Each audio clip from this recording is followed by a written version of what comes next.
What's up, guys? I'm Josh Mosiman. Welcome to This Week in MXA, episode number 167, presented by O'Neill Racing. Thank you guys for tuning in. Overclass guys here at Glen Helen Raceway. They're getting the track ready for the NGPC race this weekend. We're getting ready to do some testing, but it has been a crazy time in the motocross action world lately. We'll get into more of that later. This last couple weeks have been wide open for Trevor Nelson and I. We were in South Carolina about a week and a half, 2 weeks ago, racing the GNCC race, testing Yamaha off-road models. Check out our YZ450FX tested video on that all-new off-road bike. That was a lot of fun. Racing the GNCC, if you haven't seen that video, that was a ton of fun. We got back, we did a beta trials event. We'll talk more about that here. Pretty wild times there. Then we got to test the all-new Beta 450RX motocross model. Brand new bike right here at Glen Helen. That was a very exciting time on Friday last week. Posted that video up. Then we flew to Florida. We got to meet the people behind the Triumph dirt bike and learn all kinds of details about that bike and about that brand. And we tested the all-new Triumph TF250X on Monday at Gatorback in Florida. Awesome to be back at that track. If you haven't seen that video, you'll have to check it out. But in this video, we're going to talk about the Daytona Supercross coming up this weekend back in Florida. We're also going to talk to two of the key players behind the Triumph TF250X, talk about trials and more. The big story going into the Daytona Supercross this weekend is Eli Tomac. He still hasn't gotten a win, and we are now approaching the 8th round of this 17-round Monster Energy Supercross season. Normally, for a guy like Tomac to not get a win by now would mean bad things for the championship, but with how inconsistent the riders at the front of the pack have been, he's still in this fight coming into Daytona. It's basically Eli Tomac's house, just like Arlington, Texas is Cooper Webb's house. He got his 6th win of the season after Jet Lawrence went down. Cooper Webb did get the start though. He was pressuring Jet Lawrence and giving him a little bit of a run for his money, and ultimately Jet went down. Surprising to see Jet make a mistake out front, but it does make things more exciting in the championship. So now Cooper Webb 3 points behind Jet Lawrence in the standings, but the big story is Eli Tomac. He went down early in the main event. He's struggled the last few weekends, and for him to pass all the way through the pack and get 2nd place on the podium was impressive, and it only builds the momentum of the Tomac train heading into his home, Daytona, Florida. No, he does not grow up in Florida. He does not live there, but he has won that race more than anybody else, and it's pretty much a given that he's going to win this weekend. It's kind of crazy, but at the same time, he hasn't won yet this year, and that's adding even more pressure on him to win this weekend. So do you guys think, will Eli Tomac be on top this weekend, or will we go a whole nother race before Eli Tomac can get a win? That's the big question coming into Daytona. Looking at the point standings, Cooper Webb is 3 points back, Aaron Plessinger 7 points back, Chase Sexton 8 points back, Eli Tomac, he's 13 points back, still well within it, Jason Anderson 17, and Ken Roxon 19 points back. All these guys are still within 1 race win. Cooper Webb right there, only 3 points back off of Jet Lawrence. It's going to be exciting to see how Jet does at Daytona. It seems like he could be a great competitor for Eli Tomac. We know this is Tomac's house at Daytona, but Jet Lawrence, he won every single moto outdoors last year, and I'm sure he's going to be fired up to get back on the top step this weekend. Next up, we got to talk about the 250 class. It was heartbreaking to see Austin Forkner go down while leading at the Arlington Supercross. Personally, I'm a fan of his story. He seemed like he was on the right track, making almost no mistakes leading into the final laps of the 250 SX main event. He rode awesome at the season opener. He was again riding awesome at round 2, leading it, looking like the season favorite, and that crash ultimately cost him his whole year. Heartbreaking to see him go down. He broke his shoulder blade and also broke a couple vertebrae in his back. He said he broke the wings that come off of your vertebrae. So Austin Forkner is still seeing more doctors and trying to get more scans to figure out the full extent of his injuries, but we hope that all things will be healed up quickly for him. Of course, he had a gnarly concussion, being knocked out for a couple minutes.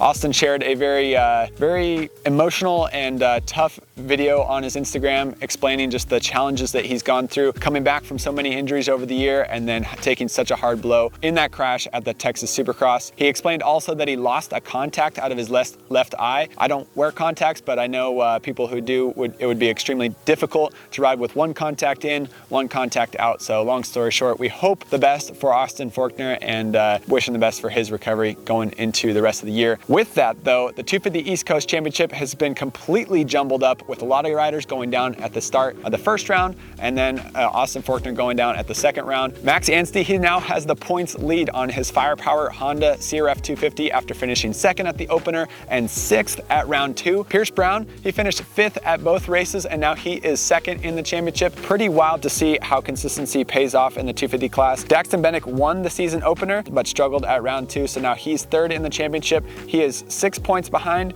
Max Anstey. Pierce Brown, like I mentioned, he's 2nd. He's only only 4 points behind. Cody Schock though, Club MX Yamaha rider, he has also showed that consistency pays off. He is also tied for 3rd in the championship. Privateer team, pretty awesome to see Cody Schock doing so well. Hayden Deegan, he is 5th in the championship, only 7 points back now after getting that win at Arlington. So things are tightening up heading into Daytona this weekend. Another note, Adam Cincerello, he is back on track this weekend for his hometown Supercross in Daytona, Florida. He grew up just a few miles from there in New Smyrna Beach, Florida. So it's awesome to see him back at his hometown race and back in action. Jeremy Martin, he missed round 2 with a concussion, but he is back on the track as well. So happy to see him with the Club MX Yamaha team. Heartbreaking news though for Guillaume Ferris, the rookie from Spain. He broke his femur while practicing this week and he'll be missed for the rest of the Supercross season on the Rockstar Husky team. With Daytona being round 8 of the season, that means it's also round 8 of the MXA Fantasy League Supercross season. It is exciting stuff on there. This weekend we're giving away a full FMF muffler if you have a 4-stroke, or a full pipe and silencer if you have a 2-stroke,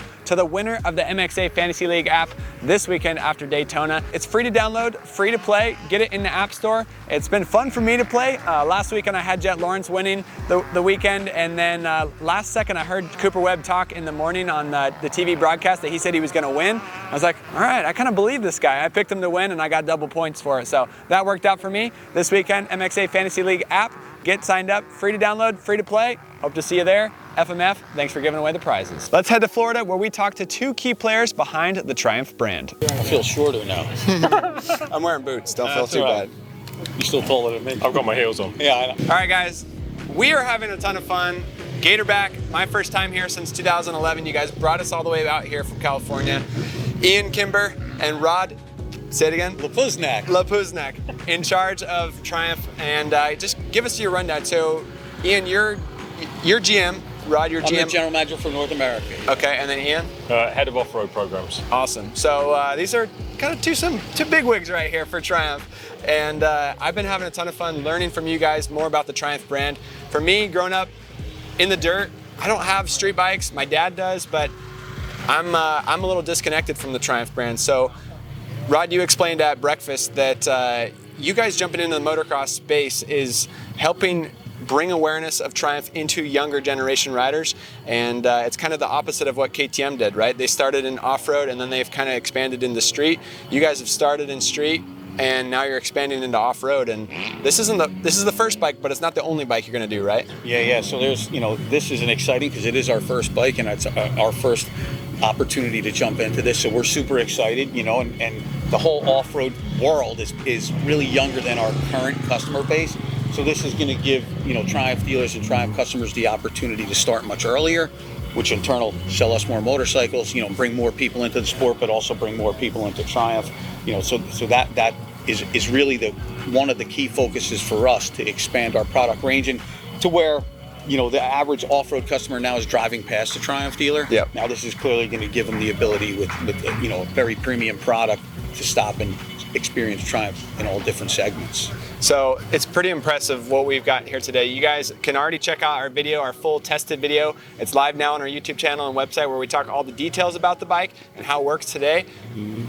If you haven't seen that yet, spoiler alert, I love it. It's really, really impressive. And Ian, I think you guys have done a great job running the off-road side. And can you just explain the process of getting to this point? Rod, you said it was 2019 when you got the green light to start on this project. Yeah. And since then, COVID obviously delayed things slightly, but then now you're back at it. And Ian, I expected a bike that was underneath what we currently have. Mm-hmm. You explained that you guys have been able to build off of the great things that each brand currently has, and start at a great point, huh? Yeah, I mean, we're in a unique position compared to everyone else, because we've got a blank sheet of paper. We can start from scratch. We can understand where everyone else is, what they're doing, what we like, what we don't like, and not, necessarily bringing everything together. The best of everything doesn't make the greatest bike. Totally, you have to pick and choose. Yeah, you have to pick and choose, and I think we've been lucky enough to be able to choose the specification that gives us what we feel is the right balance that's going to flatter the majority of riders. Yep. It's not something just for pros or just for amateurs. I think the chassis got a unique ability to be adjusted and stretched out to really exploit the best for everyone. Yep. So yeah, it's been a perfect opportunity. That's cool. And so, I mean, from the beginning, you guys are, I guess, Rod, you can speak to this. You said decap. What distinctive? What was it? Yeah, so one of the things we look at, you know, here in everything we touch is being distinctive, cool, authentic, and premium. Distinctive, you know, cool, so, authentic, and premium. Yeah, so that's one of the focuses that I bring to our team. Yeah. And, you know, how can we be different? So we really try to sit down and look at everything we do and how do we bring those, you know, unique attributes to the Triumph brand and exploit it through customers, you know, whether we're doing a show, we're here at a race, you know, we're here at a press event. You know, we want to keep that culture of being a premium lifestyle motorcycle brand. Yeah. And with that, I mean, you're jumping into the market now as a brand new brand, but it is distinctive, cool, and premium from what I can experience so far today. Awesome. Obviously, when we get home, that's when the real testing starts back on our home tracks. Yeah. But I guess, Ian, can you talk about the history of Triumph for our viewers who don't ride Triumph, really don't know much about Triumph? Can you explain just, I guess, that passion behind it that brings you to today? It's not just get something out the door, but it's put your all into it. Everything we do has got to be right. You know, we could have released the bike maybe a year ago, but we wanted to you only get one chance to make a first impression. Triumph's been going since 1902 as a brand. We're the longest continually producing motorcycle brand. For the last 35 years, it's been owned by a single owner, John Bloor. His son, Nick Bloor, runs the company on a day-to-day basis. Nice. And everyone who works for Triumph takes an immense amount of personal pride in what they do. Yeah. You know, the drive and determination behind the team to produce the best. Everyone's committed to make the best motorcycles in the world, whether it be, you know, a Bonneville street bike or a scrambler or an adventure bike or our new motorbike. Yep. We don't want to be just another player. We want to be the best. And we'll continue pushing and driving and making sure that we are the best. That's cool. So awesome. Well, thank you guys for your time. Appreciate it. That's awesome. Thank you guys. Cheers. Dude, it's super fun. This afternoon, the track's primo, and the new Triumph is just working great. And I've been a part of the program. It's just been a fun program to you know, be around, and I call it my Triumph family. I'm more on the adventure side, but the vibe is super great here at Gainesville today.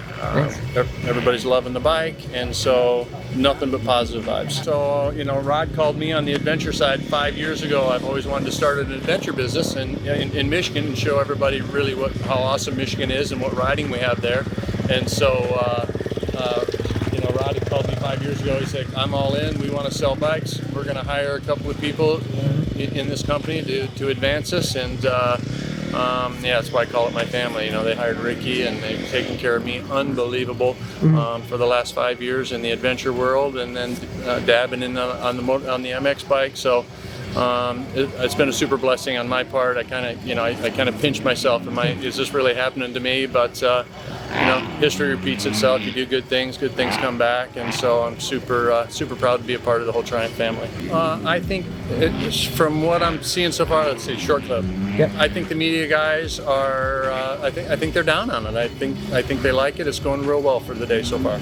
Sweet. Next up, when we got back from South Carolina, before we went to Florida, we got to ride some beta trials bikes. Josh Fout and I had a lot of fun. It was a trials competition with us and some of the other media outlets, which makes it way more fun. If you were just sending us out there to ride over logs and rocks by ourselves, maybe it wouldn't be as fun, but I'm a competitive guy, Josh is too, and we had a good time when they set up some tight technical courses for us. Trials bike riding is very challenging, but I think when you get a bunch of buddies who are on a similar skill level, which is extreme beginner for me and the rest of the guys that were there, it makes it more fun. So Josh and I had a good time out there. The Beta Trials team is doing like demo programs where they go around and try to teach people about the sport of trials. So it's cool to learn more about the history of Beta and their roots in the trials and kind of off-road world, now especially as they jump into the motocross world.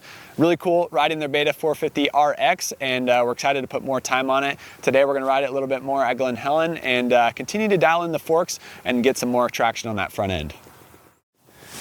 Next up, we have some news that we are still trying to understand, we're still trying to wrap our minds around, and we're still trying to comprehend. It's been a tough time for the motocross action world, but we feel we can't end this video without at least mentioning it and sharing it with our viewers and the people that support motocross action.